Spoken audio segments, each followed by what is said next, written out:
स्वागत है। सीधी तस्वीरें बीकानेर पर से दिखाएंगे, जहां पर सांचू पोस्ट पर जवानों से संवाद कर रहे हैं केंद्रीय गृह मंत्री अमित शाह। मैं भी वही भूमि पर खड़ा रहकर आपसे बात कर रहा हूं। ये मेरे लिए बहुत बहुत आनंद का विषय है मित्रों। 179वीं बटालियन की एक बहुत महत्वपूर्ण बीओपी है और हमने पूरे राजस्थान के रेगिस्तान में एक लेटरल रोड के निर्माण का कार्य शुरू किया है, जो आपकी ढेर सारी असुविधाओं को समाप्त करने में काम आएगा। लगभग 1096 किलोमीटर लंबी लेटरल रोड और 520 किलोमीटर लंबी एक्सियल रोड, ये दोनों मिलाकर बीएसएफ के जवानों की सारी सुविधाओं की भी चिंता करेंगे और कनेक्टिविटी को भी बहुत लाइव और उपयोगी बनाएंगे। यहां पर ही न्यू डिजाइन फेंसिंग लगाने का काम चल रहा है और राजस्थान की लगभग 180 चौकियों पर पीने का पानी पाइपलाइन से पहुंचाने का भी काम पूर्ण हुआ। मित्रों, अब हमने बीएसएफ की परंपरागत ड्यूटी को नए डायमेंशन से देखना पड़ेगा। अब तक जो हम करते आए हैं, सीमा के उस पार से कोई हमारी सीमाओं का अतिक्रमण न करे, अवैध स्मगलिंग पर नजर रखना, घुसपैठ पर नजर रखना और अहरनिश इनकी सीमा पार की गतिविधियों को हमारे सुरक्षा के दृष्टिकोण से नजर में रखकर हमारी तैयारियों को भी पैनी करना। मगर अब जिस तरह से देश को नुकसान करने के लिए आमादा जो तत्व है वो टेक्नोलॉजी का उपयोग कर रहे हैं, उसको देखते हुए भारत सरकार ने कुछ साल पहले एक निर्णय किया था। हालांकि राजस्थान में इसका कोई बहुत फर्क नहीं पड़ता है कि बीएसएफ का कार्य क्षेत्र 15 किलोमीटर से बढ़ाकर हमने 50 किलोमीटर करा। उस वक्त गृह मंत्रालय में और कंसर्न राज्य में बड़ी बहस छिड़ी थी कि ये क्या जरूरी है। तब मैंने ज्यादा कोई जवाब नहीं दिया था और हमने एक निर्णय कर दिया था।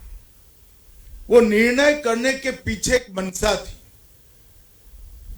कि सिर्फ सीमाओं की सुरक्षा कर कर हम देश की सुरक्षा सुनिश्चित नहीं कर सकते। हमने क्षेत्रीय सुरक्षा का राज्य सरकारों के साथ रहकर चिंता भी करना पड़ेगा और वो जिम्मेदारी का निर्वहन भी करना पड़ेगा।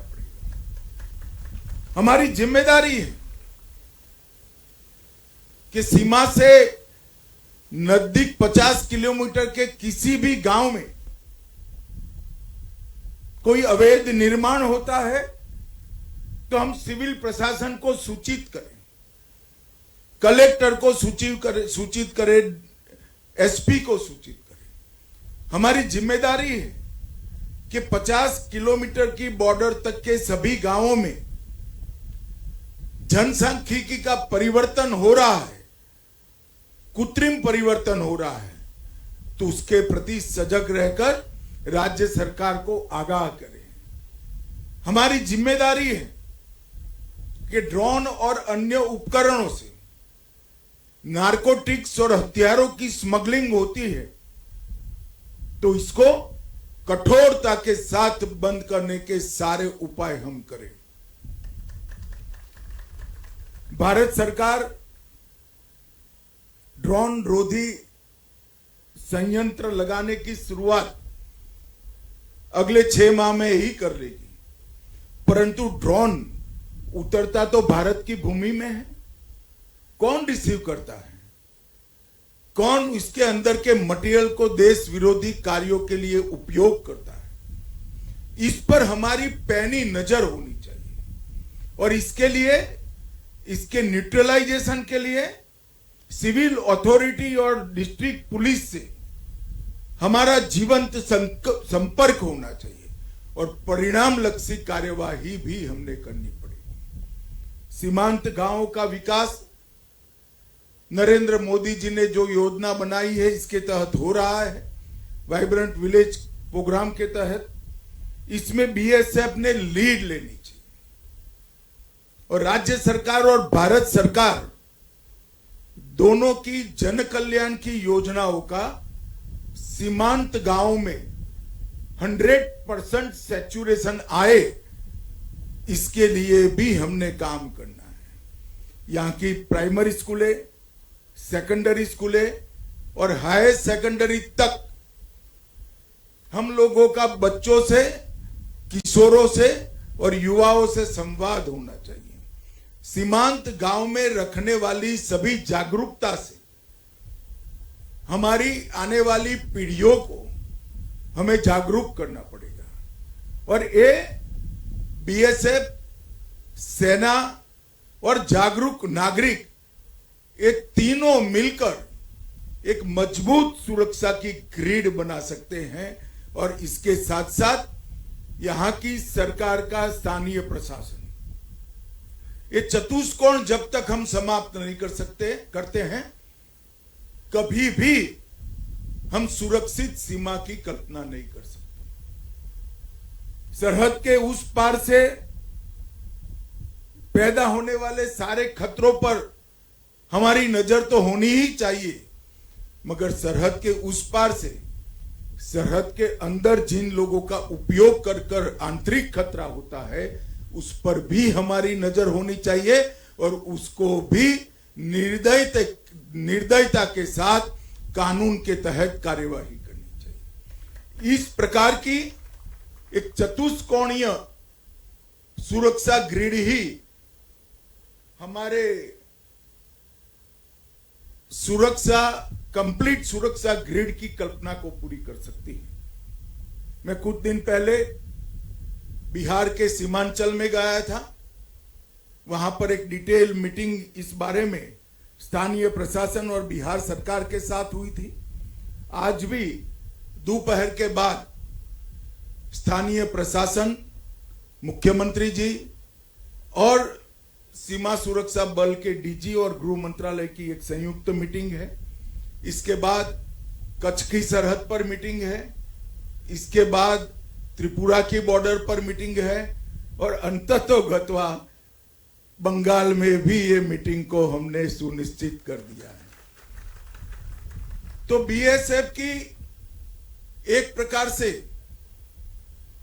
दोनों देशों की बॉर्डर जो आपकी सुरक्षा का जिम्मा है, वहां पर हमने चतुष्कोणीय सुरक्षा ग्रिड को मजबूत करना है। एक प्रकार से कई लोग उसको 4 लेयर कहने का प्रयास करते हैं, ये 4 लेयर नहीं है।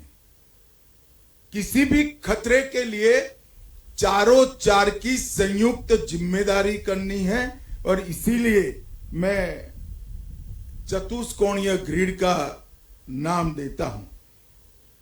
मित्रों, 2014 में नरेंद्र मोदी जी के प्रधानमंत्री बनने के बाद इस देश के सुरक्षा परिदृश्य में आमूलचूल परिवर्तन आया है। सेना का आधुनिकीकरण हो रहा है। हमारी बॉर्डर सिक्योरिटी फोर्सेस का भी हम बहुत अच्छे तरीके से एक प्रकार से कंप्लीट सुरक्षा सुनिश्चित हो उस तरह से आधुनिकीकरण करने जा रहे हैं और जहां जहां भी कुछ बड़े प्रयास आतंकवादियों द्वारा किए जाते हैं वहां रूथलेसली उनको मुंह तोड़ जवाब भी देने की नीति भारत सरकार ने अपनाई। मगर मैं मानता हूं कि प्रयास होने के बाद हमें जवाब देना पड़े, ये स्थिति ठीक नहीं है। हमें सुनिश्चित करें कि कोई प्रयास करने की हिम्मत ही न करे, ऐसी सीमा बनाने की जिम्मेदारी हमारी है। और यह वाइब्रेंट विलेज प्रोग्राम और ये चतुष्कोणीय सुरक्षा ग्रिड के माध्यम से ही हो सकता है। मित्रों, आज इस ऐतिहासिक चौकी पर सुबह 7 बजे से जहां गर्मी शुरू हो जाती है, दूर दूर तक रेगिस्तान दिखाई पड़ता है, वहां अपने घर से दूर अपने जीवन का सुवर्ण काल आप भारत माता को समर्पित कर रहे हैं। हम सबके हृदय में आपके लिए मान, सम्मान और गौरव की भी लागणी है। वो इसलिए है कि आज सीमा के अंदर सिविलियन, हमारे देश के नागरिक चैन की नींद इसलिए सो पा रहे हैं कि सीमा पर मेरे सीमा प्रहरी अहर्निश दिन रात ये ड्यूटी निभा रहे हैं। मैं पूरे देश की ओर से सिंबॉलिक तरीके से सांचू चौकी के जवानों के माध्यम से सारे बीएसएफ के सीमा प्रहरियों को बहुत बहुत संवेदना के साथ प्रणाम करना चाहता हूं कि आपका ये पराक्रम, आपकी देशभक्ति, आपकी साहस और आपकी वीरता ये देश को सुरक्षित बनाए हुए है।